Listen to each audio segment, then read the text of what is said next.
প্রিয় শিক্ষার্থী, junior executive ট্রেনিংতে nuclear power প্ল্যান্টে 2022 সালে যে কোশ্চেনটি আসছিল অপারেশন অ্যাম্প্লিফায়ার রিলেটেড, সেটা আজকে একটু সলভ করবো। দেন কোশ্চেনটা কী ছিল, বলছে নন ইনভার্টিং অপারেশনাল অ্যাম্প্লিফায়ারের চিত্র অঙ্কন করুন। তা আমি আগে কী করেছি, নন ইনভার্টিং অ্যাম্প্লিফায়ারের চিত্রটি অঙ্কন করেছি এবং আমাদেরকে এখন যেটা বের করতে বলেছে সেটির ক্লোজ লুপ গেন নির্ণয় করো। আমাদেরকে এখানে ক্লোজ লুপ গেন বের করতে বলেছে। ক্লোজ লুপ গেন মানে হলো V output by V input, এটার মান বের করতে বলেছে। তো চলুন আমরা এই সার্কিট থেকে, এই নন ইনভার্টিং অপারেশনাল অ্যাম্প্লিফায়ার থেকে আমরা কি করব, যে ক্লোজ লুপ গেনটা নির্ণয় করব। তো ক্লোজ লুপ গেন নির্ণয় করার ক্ষেত্রে আমাদেরকে একটু করতে হবে, নোটগুলোর নাম দেব। যেহেতু আমাদের এখানে ভিও লিখেছি, মানে এটা ভি আউটপুট, এখান থেকে আউটপুট ভোল্টেজ হবে। তো এখানে ভি আউটপুট দেয়া আর এইখানে দেয়া একই কথা। আর এখানে আরেকটি নোট আছে, যে এখানে আমি এটার নাম দিয়ে দিলাম এ, এই নোটটার নাম দিলাম এ। এখন আমরা অপারেশনাল অ্যাম্প্লিফায়ারের একটি ঘটনা বা একটি সূত্র যেটা আমরা জানি, সেটা হলো যে অপারেশনাল অ্যাম্প্লিফায়ার ইনপুটে কোনো কারেন্ট গ্রহণ করে না। এটা আমাদের গোল্ডেন রুলস থেকে জানা, যে অপারেশনাল অ্যাম্প্লিফায়ারে কোনো কারেন্ট নেয় না, অর্থাৎ ইনপুট যে দুটি টার্মিনাল আছে, এই দুটি টার্মিনালে কোনো ধরনের কারেন্ট সে গ্রহণ করে না। তাহলে এখন আমরা কি করব, এই যে এ নোডে আমাদের, এই যে এখানে এ নোডে আমরা নোডাল অ্যানালাইসিস অ্যাপ্লাই করে এই ক্লোজ লুপ গেইনটা বের করব। তাহলে এখন আমরা লিখি যে জানি আমরা অ্যাপ্লাই কেসিএল অ্যাট নোড। তার মানে আমাদের যদি একটা কারেন্ট আমরা ধরে নিলাম, যে যেহেতু গ্রাউন্ড আছে, আমরা গ্রাউন্ডের দিকে কারেন্ট নেওয়ার চেষ্টা করি, অথবা আমরা এখান থেকে যাচ্ছে বলে আমরা ধরে নিলাম। এদিকে যদি কারেন্ট যায়, সেই কারেন্টটার নাম দিলাম I1।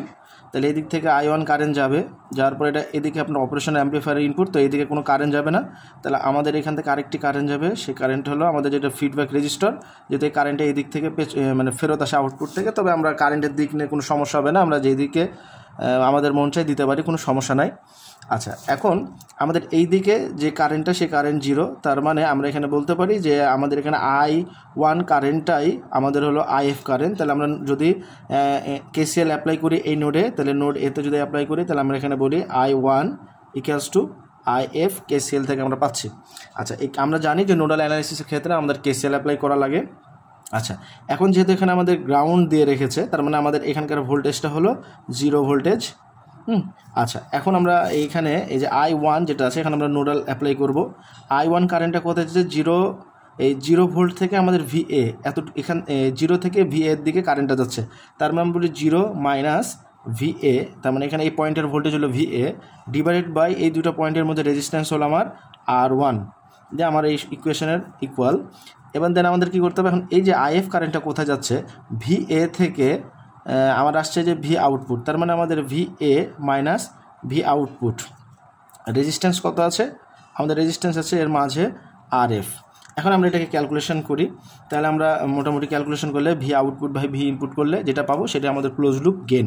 আচ্ছা, এখন আমাদের অপারেশন অ্যাম্প্লিফায়ারের সূত্র থেকে আরেকটা জানি, এইসব বিষয় নিয়ে টিউটোরিয়াল আমরা প্লে লিস্টে দিয়ে দেবো, ওইখানে আপনারা দেখে এগুলো ডিটেলস জানবেন, যেগুলো এখানে ধরছি কেন। হ্যাঁ, আমাদের এখানে ভি ইনপুট দেওয়া আছে, এই ভোল্টেজটা বা এখানে সোর্সের ভোল্টেজ হলো ভি ইনপুট।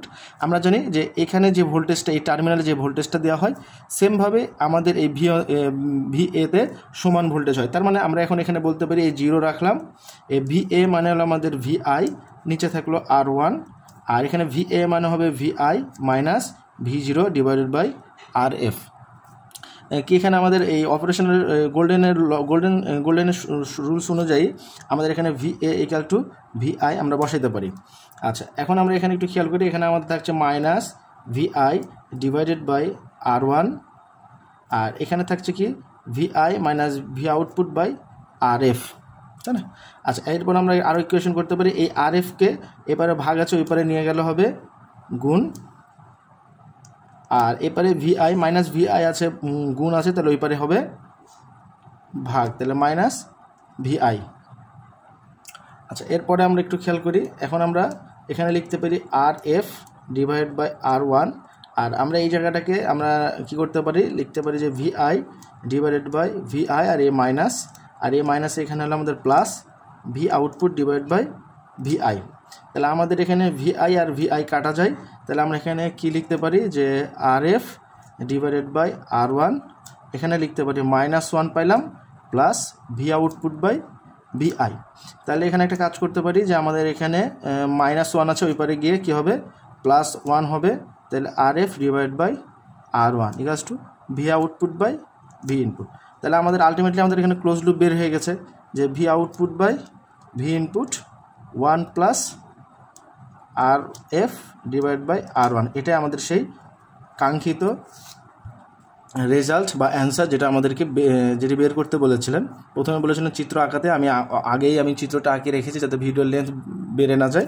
আর দ্বিতীয়ত আমি এটা ক্যালকুলেশন করে দেখালাম যে কী করে আমাদের এই ক্লোজ লুপ গেনটা বের করতে হয়। তাহলে আমাদের এটাই সেই আলটিমেটলি ক্লোজ লুপ গেন।